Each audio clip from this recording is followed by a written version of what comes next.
So 5 states, but really a lot of attention was on the biggest one of them all. Remember, Uttar Pradesh, virtually a country of its own. If it was a country, it would be one of the largest countries in the world. So who wins Uttar Pradesh is really important for a number of reasons that influences not just UP itself, but also who's going to be becoming the president of India. That question is going to get answered. What's going to be happening in the Rajya Sabha, that gets answered. And a major gift-con effect for the 2019 elections. And that would have been the case no matter who would have won, even if they'd won narrowly. Now, given that that's what actually happened in Uttar Pradesh today, 325 for the BJP. And I have to tell you, you have to go back in history. You have to go all the way back to the Janata Party in 1977 and then earlier to try and find margins that start to compare with 325 out of 403. And that's the reason there has been so much attention on Uttar Pradesh, and that's the reason why the BJP has been partying and partying hard all day long.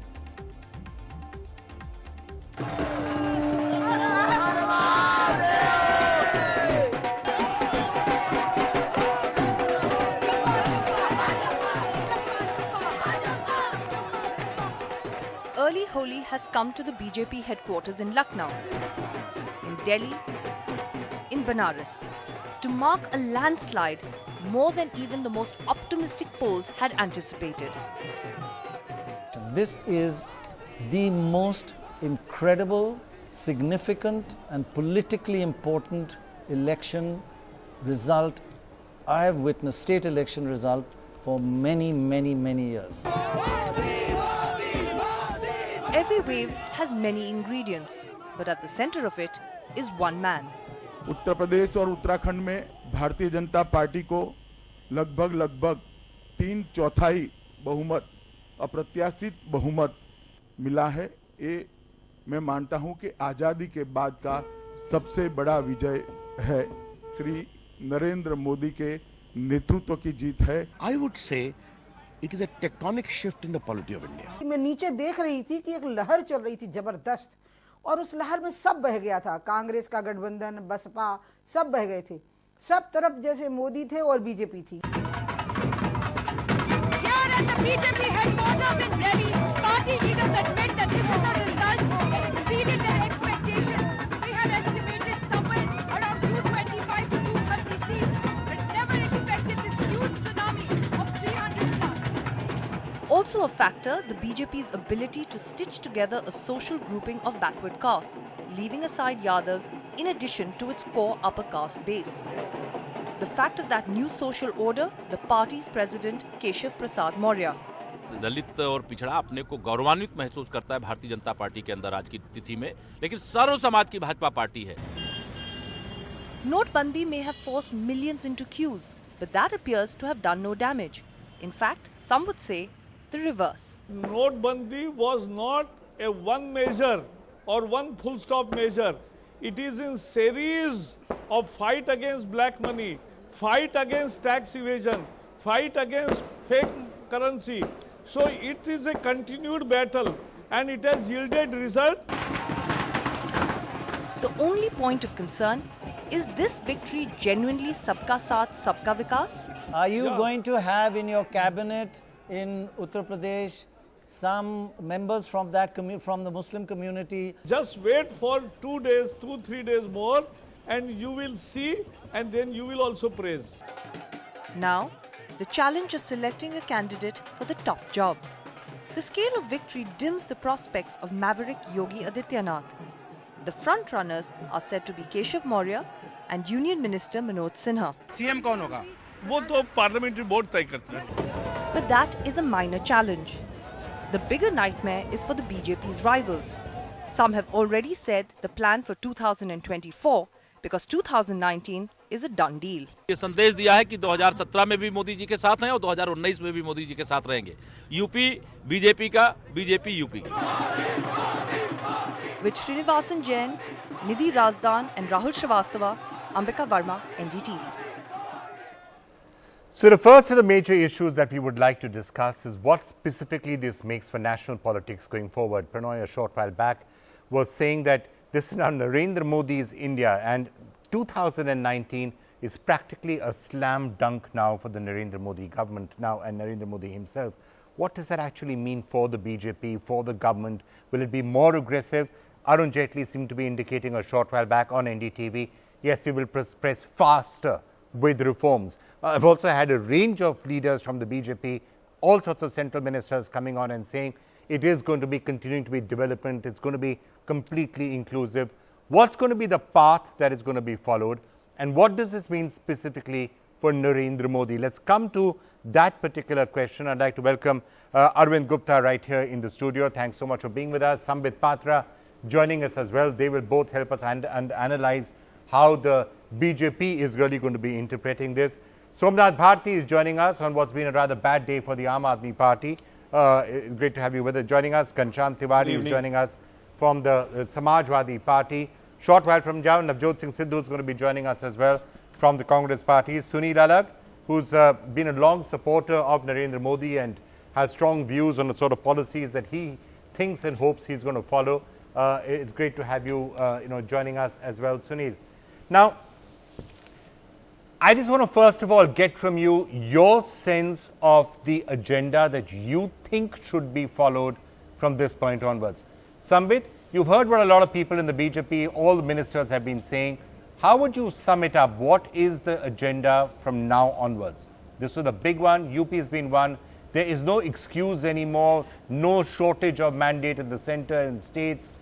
All power is in your hands and in Narendra Modi's hands. What will you do with the power? See, there's a famous saying that as big the truth gets, it has to be very simple. And we have to, in fact, keep the things very simple. Complicated words are not going to explain the things. I would keep it very simple and explain that we have finally got the reins of Uttar Pradesh, one of the most important states of the country, the bastion of Indian politics. And as Mr. Amit Shah in today's press conference and the Prime Minister on various occasions have stated that the GDP of India can be a double-digit figure only when GDP of the biggest state of the country, that is Uttar Pradesh, touches a double digit. So naturally, the day one, first priority would be to select a chief minister, to build a cabinet around the chief minister. Once the cabinet is on and the first meeting takes place, remember, just as within 2.5 days of formation of the central cabinet of 2014, Mr. Narendra Modi had constituted an SIT for the black money. The first step that the Uttar Pradesh cabinet would take would be waiving off the loans of the farmers, the poor farmers. And the second step that we would be taking is within 14 days of formation of this government, the loan waiver and the payment of the Ganna Kisan's Bakaya Rakam. I mean, the amount that is still to be paid for the Ganna Kisan. So naturally, these are extremely important issues. We may talk very big plans for the future, but until and unless we address the problem standing on the door, I don't think we would be addressing the larger problem. And the third important thing that we have to look into immediately with priority would be Gayatri Prajapati and the likes. I mean, just imagine a 17-year-old girl in the trauma center of All India Institute of Medical Science. Yeah, Sambit, that's in UP. That's in UP. And at the central level, more dramatic changes. And in fact, just hold the thought. Let me throw that to Arvind also, and let's get a range of views from the BJP.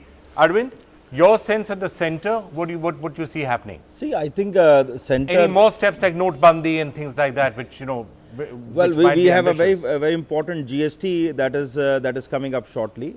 But that's with the consensus from the opposition as well. But the point I'm trying to, I think, taking forward the debate around the center is that the reforms process will continue. The opposition should get a very clear message that they should be a constructive opposition. They should not be opposing things just for the sake of being opposition. And I think the whole opposition to demonetization, which has really, seen the kind of electoral support that we've seen in Maharashtra, in Odisha, and now in UP, Uttarakhand, and all across India. So I think the message is very clear that support the right policies, be a very constructive opposition, and that's what the opposition is there for. Okay, so you will press ahead with a lot of steps. Absolutely, there is no doubt about that. Somnath Bharti, I'm going to come to you in just a short while and ask you, as to what all of this means for the Aam Aadmi Party itself. But specifically on the policies that you think the government's going to be following at the center, and how would you be interpreting them? And the Aam Aadmi Party has often been at direct loggerheads with the BJP and with the Prime Minister in particular. Is that going to change now going forward?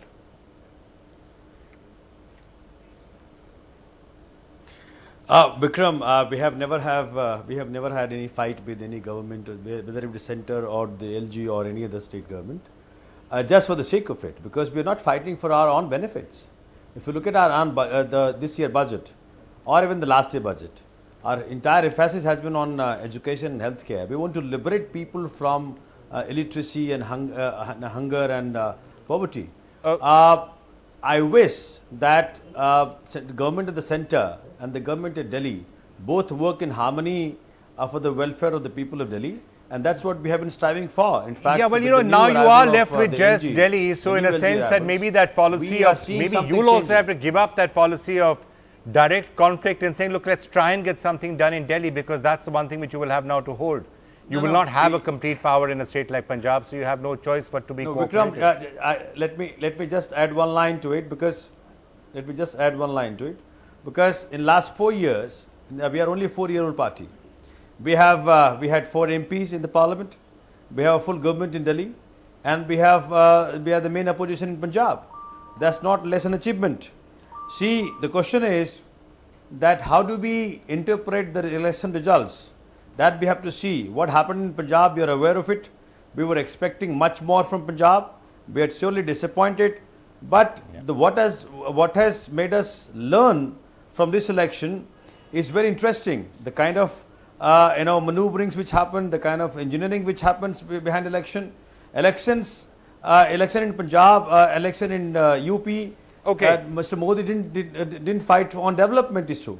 He fought on the issue of Hindu, Muslim and communalization and whatnot. Actually, and I'm not sure he said too much. Okay, that elections should not be fought on such issues. Elections should be fought on the.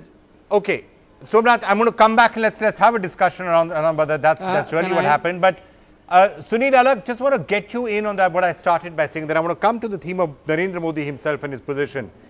You as a well-wisher of Narendra Modi and also as somebody who's been very prominent in industry, what is the unfinished agenda that you think the government can now take up, emboldened, empowered with a very clear mandate and a risk-taking ability? What would you say, 1, 2, 3, 4, go ahead and do these things in March, April, May? Bite the bullet. Other than GST. Look, as far as I'm concerned, 2019 is for Modi to lose. There's no political party, they can carry on yelling and screaming. There's nothing that's going to happen in 2019 to hold him back but himself. So the question that is there today is to get the GDP growth going, to give jobs. And let me go back and I say very simple things like, look at the way China did it, look at the way the Hindus, the kings did it earlier. Whenever there was a problem, they said there was a drought, they decided to create a palace and gave employment. China actually began its development through infrastructure, road building, and that generated employment which went into cement, went into steel, went into everywhere else. So look, to expect the private sector to move in immediately, it's not going to happen. Public sector spending is going to go up in infrastructure, employment is going to be generated, and that's exactly what we want. BJP is going to be emboldened now, Mr. Modi, to actually go ahead with job generation and GDP growth. And that's what I expect of him, and that's what he's going to do. It's as simple as that. Okay, now, it's very simple now how much Mr. of Modi. how much of power does he have now? Let me just play for you something that Amit Shah said earlier in the day, because for Mr. Modi to be able to do all of that, actually he does have perhaps a unique position to be able to do it, because he is, as I started by saying, perhaps one of the most powerful leaders now that we have seen in a long time. In fact, something that Amit Shah in fact said even more emphatically. He said he's the most popular leader since independence. Let's just hear what Amit Shah said earlier in the day.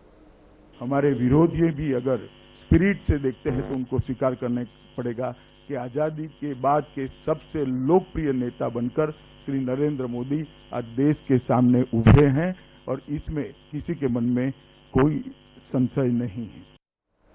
All right, most powerful leader since independence. That's really what Amit Shah had said at some point.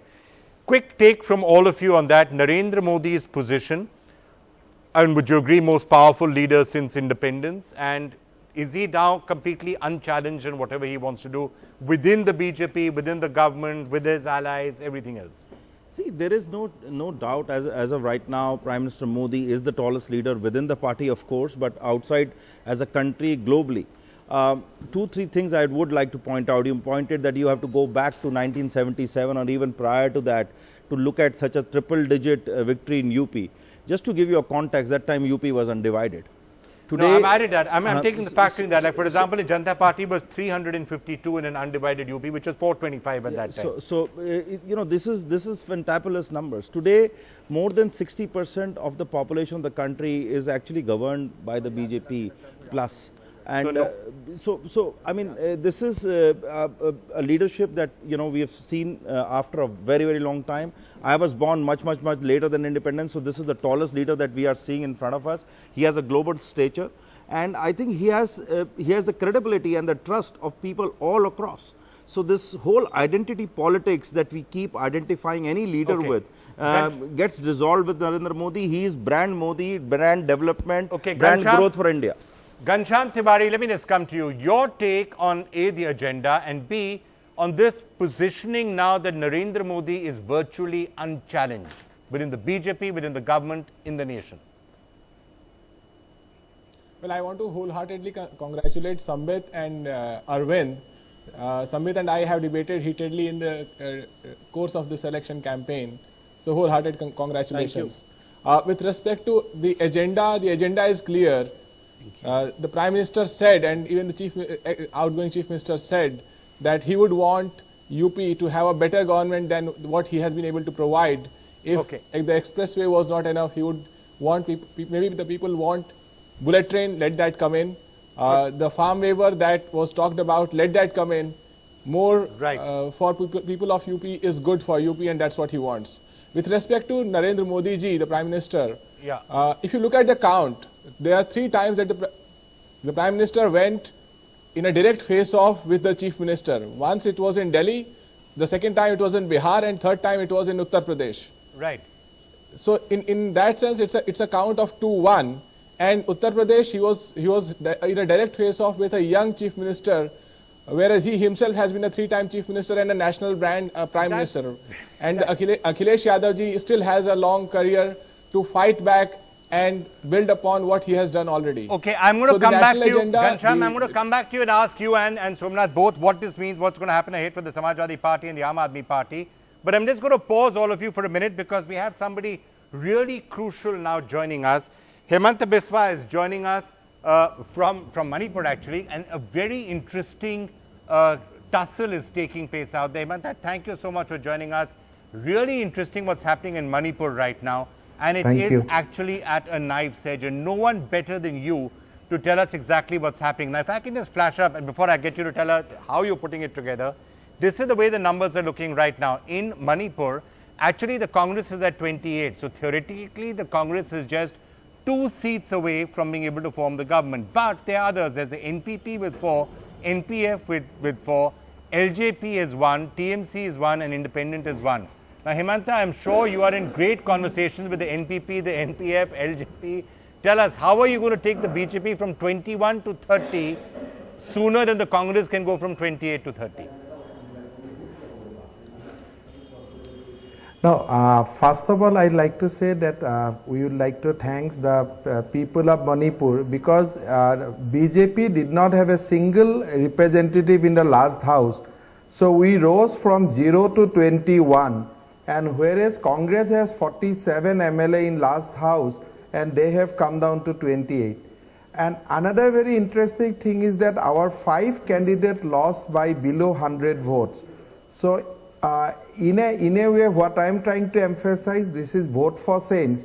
And I hope that Mr. Ibobi Singh hear the voices of the people. They don't try to form the government. Because people in Manipur wanted a change, and this is a vote for change. Let's assume that they are going to try and form the government. Now, for you, what are your possibilities? We are hearing that the NPF has already indicated that they will support a non-Congress government. So let's say the NPF is yours. That takes you 21 to 25. How are you going to get the remaining 5 with NPP? LJP has been an ally of yours. Yeah, one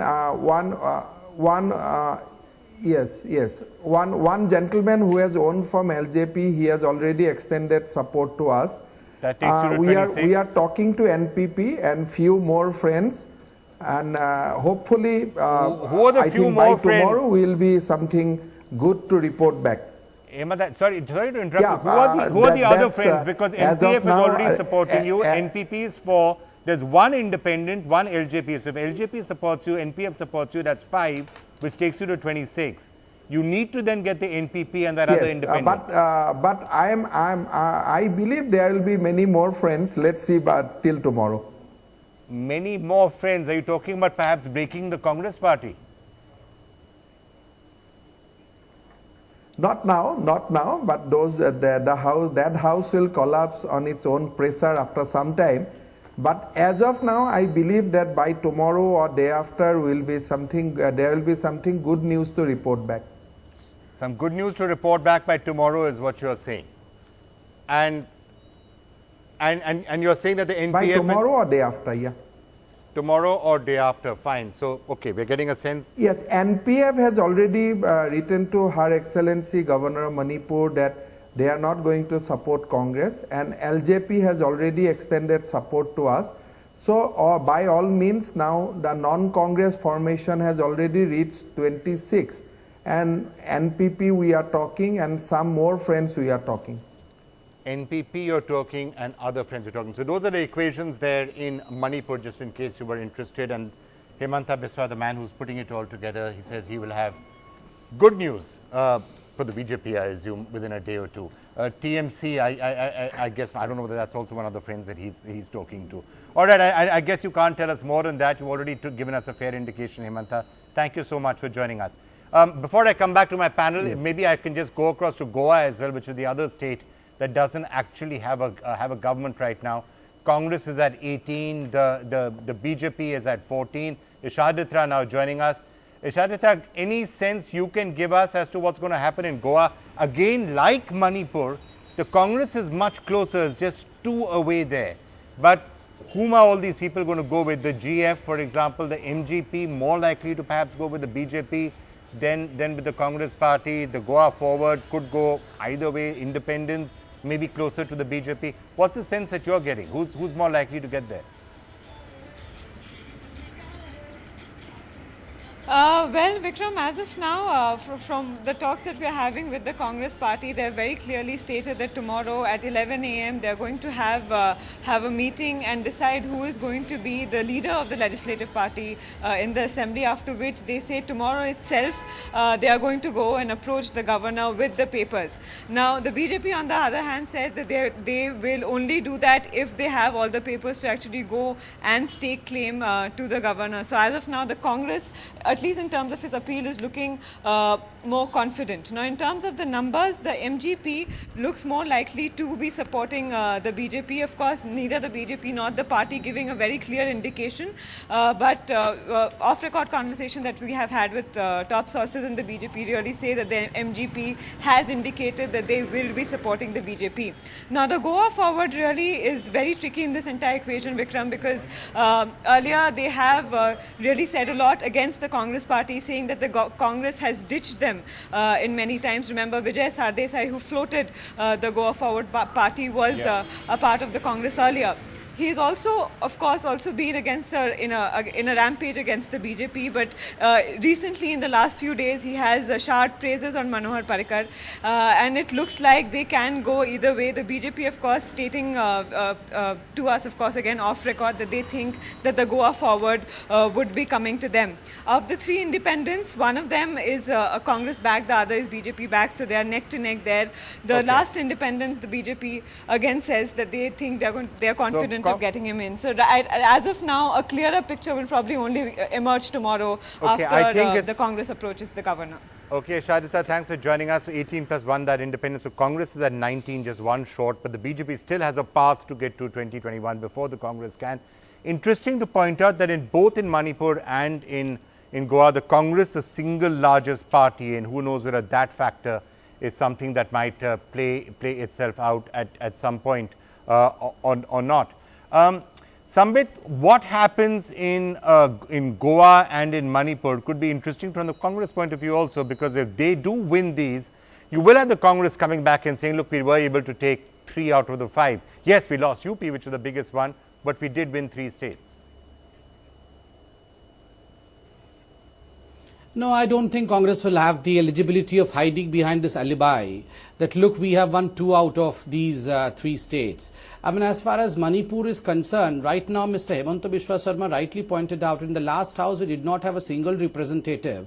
From not having a single representative to where we have gone is itself a big feat. Okay. And as far as the Congress is concerned, it's a big defeat for the Congress. And Mr. Hemanta Biswa Sarma was talking about the good news that may arrive tomorrow or day after. So let's see. The Congress may not get the opportunity of claiming what you were saying right now. As far as Goa is concerned, despite the fact that it should have been an anti-incumbency vote, and I believe to an extent there has been some amount of anti-incumbency, but still we have arithmetic which may support a government of Bharatiya Janata Party, which we have to wait for a while. So I don't think Congress will ever get this excuse of saying that they have won these 2 states. But on a larger picture, I'll just take 10 more seconds. Since we were discussing as to how it will embolden the central government, this mandate that we have recently got, I would say 2 issues. From disruption, the opposition now has to come to dedication. You know, it cannot be disruption just for the sake of disruption. What we have seen in the last few months is opposition just for the sake of opposition. But the Congress has been cooperating with the Maha-Akrosh rally of the opposition party.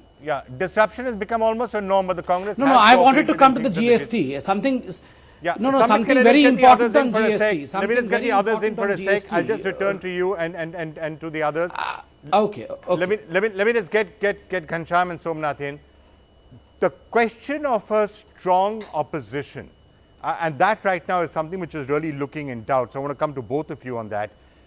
Somnath Bharti, the Aam Aadmi Party was often trying to position itself as a nationwide alternative to the BJP. Now that plan is in, let's face it, at least for the moment, lying in tatters. Punjab didn't work out, Goa didn't work out, Gujarat is your next bet, who knows whether that's going to work out.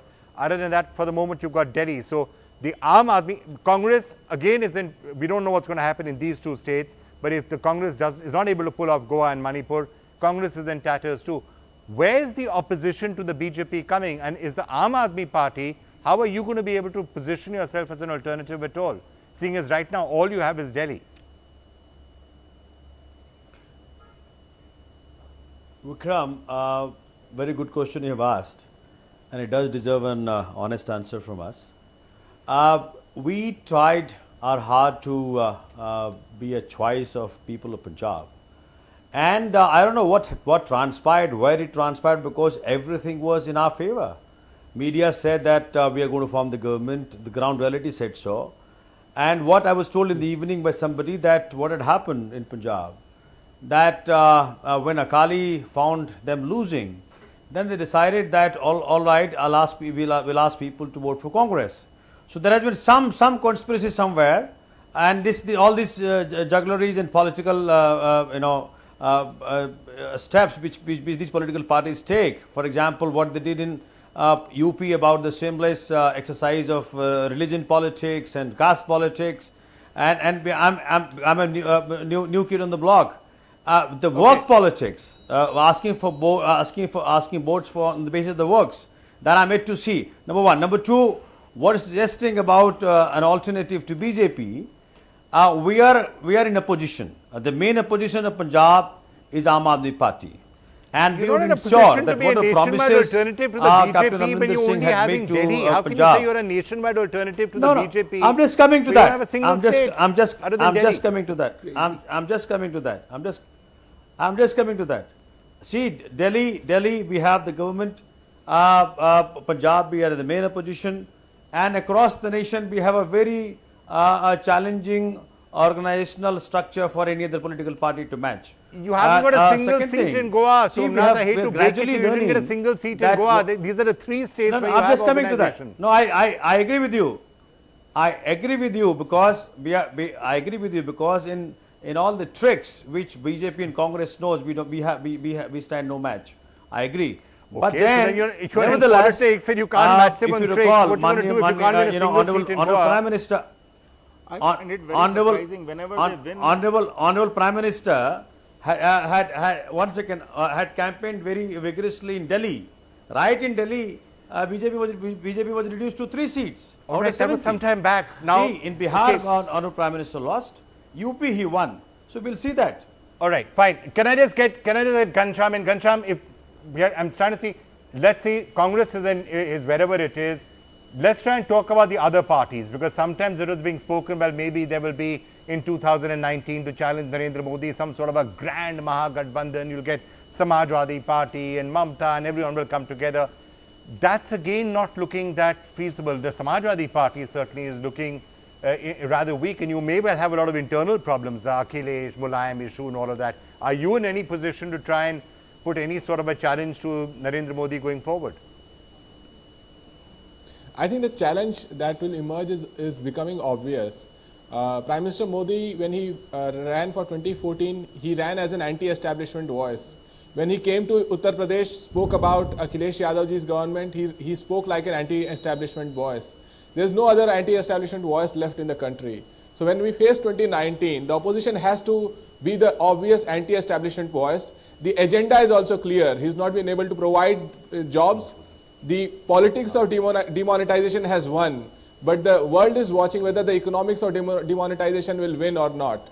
So there are several agendas that will come on the fore. Whether the political parties will come together and address that agenda, that is the challenge. Okay. I think there are very good leaders who've proven their track, be it Akhilesh Yadavji and others. So it is something that we would work it out. All right, Ghanshyam, thanks. Now I'm running almost out of time. I'm going to try and get Navjot Singh Sidhu at the end of this. Thanks for joining us, Ghanshyam, as well on that. Just to the three, to Sunil Alagh and the other, and Sambit and Sunil Alagh was saying a short while back, the only real problem or the real challenge that can come to Narendra Modi is from him himself. And I can think of 2 ways in which that could happen. One, if for some reason there's a wave of social unrest, inclusiveness doesn't happen, there's a wave of social unrest. Or B, if he does not perform, if he doesn't deliver, all those promises go south. Sambit and Arvind, how will you guard against either of those? Sambit, you first, then I'm going to come to Arvind, and then I'm going to ask Sunil to wrap up. First, hubris is a dangerous thing. Sometimes being too confident, hubris can be dangerous. No, I'll answer that. Let me tell you, Vikram, when every second word that we utter is Modi, it means he is in fact irreplaceable. He has no alternative as of today. And let me tell you how things move in politics. You don't have to say that the person is no more relevant. He or she simply goes into oblivion. Look, how many times have we mentioned Sonia Gandhi ji over here? Or how many times have we mentioned the name of Mulayam ji over here? We haven't mentioned them even once. So, without our knowing, they have gone into oblivion. That is the beauty of politics. As far as you saying that, well, Mr. Modi may face challenges from Mr. Modi in the sense that there may be a social unrest. I tell you, people, in fact, within the heart, people in the sense people from opposition and some in the media from within the heart wished that there should have been a social unrest during the demonetization and they would have caught Mr. Modi on the wrong foot. But Mr. Foot was rightly placed and the people of India were solemnly behind Mr. Modi. That is the way things move in politics when the intention of their leader is right. When the intention is right, people understand the intention and I think that underlines a lot of what's happened in UP is that the people did have faith in that Narendra Modi has the right intention. Sunil Alagh, on performance, how confident are you that performance will be done? Because now the proof of the pudding is also going to be in the eating. There's really nothing to stop UP from also moving into fast growth and that having a feed-on effect elsewhere.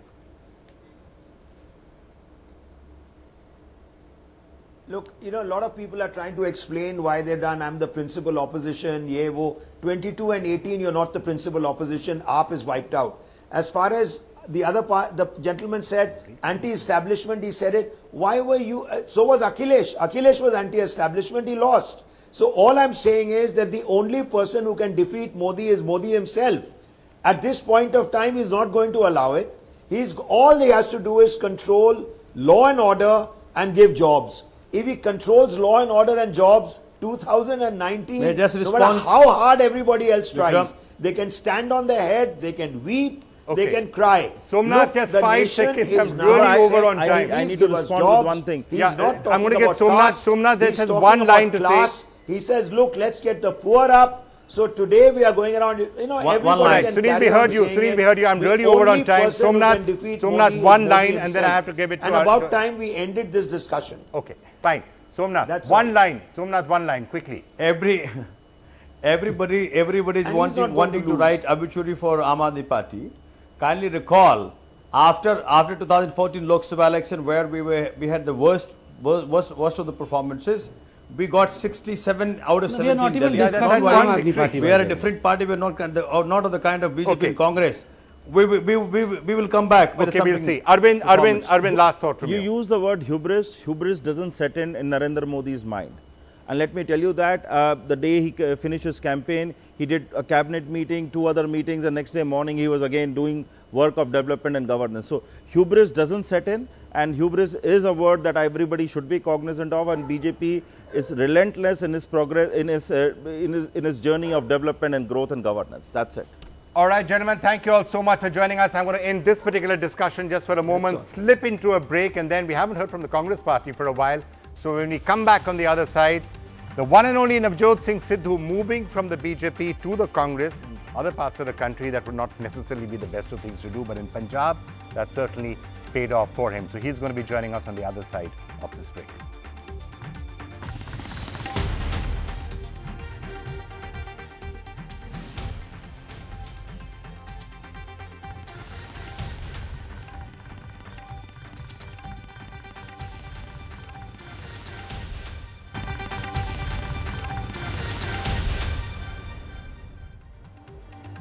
Right now, joining us, one of the people who's really been a highlight there in Punjab, the one and only Navjot Singh Sidhu with us. Navjot, this particular position which you find yourself in right now, a bit like hitting 4 sixers in the opening matches of opening few overs of a World Cup final?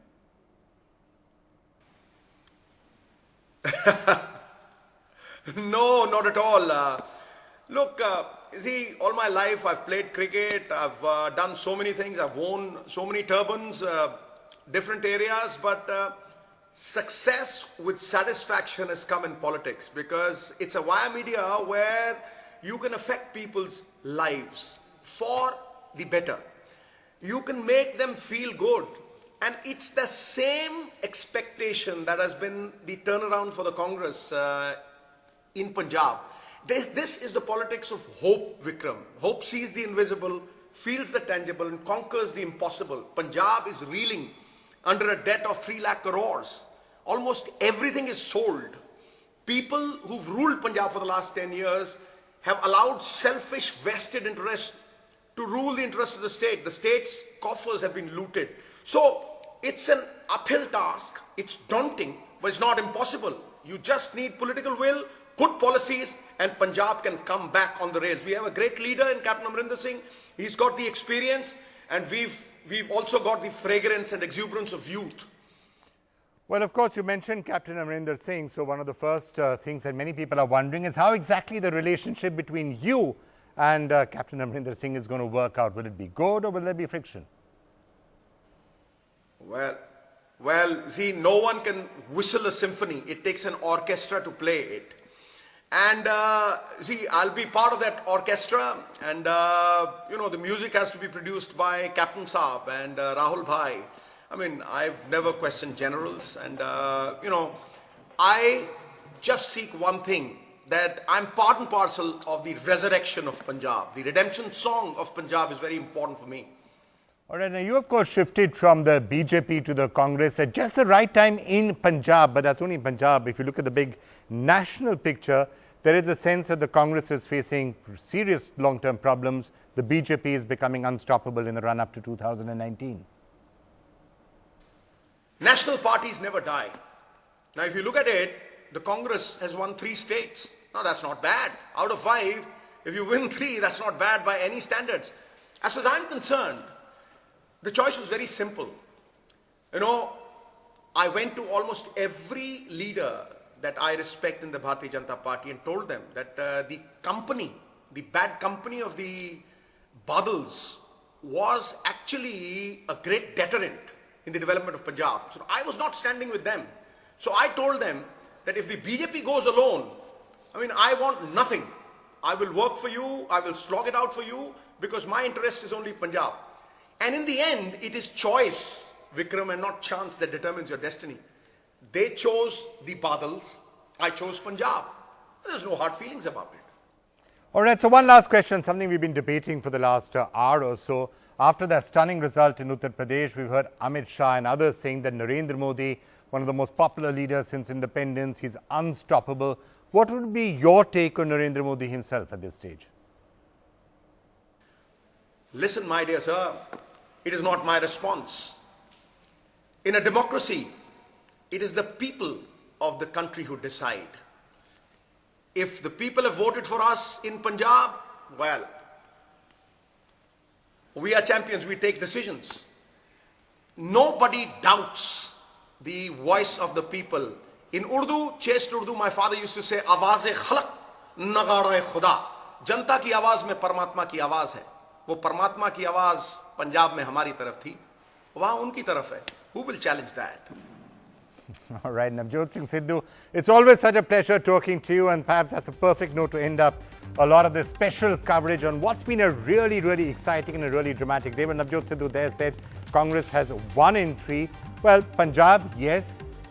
Goa and Manipur, wait and watch. Single largest party, the Congress for sure. But what's going to happen in the numbers game is still somewhat open, and a question that may be answered tomorrow or maybe over Holi. That's it for now from all of us. Do stay tuned for the continuing developments as we keep bringing them to you. Bye for now.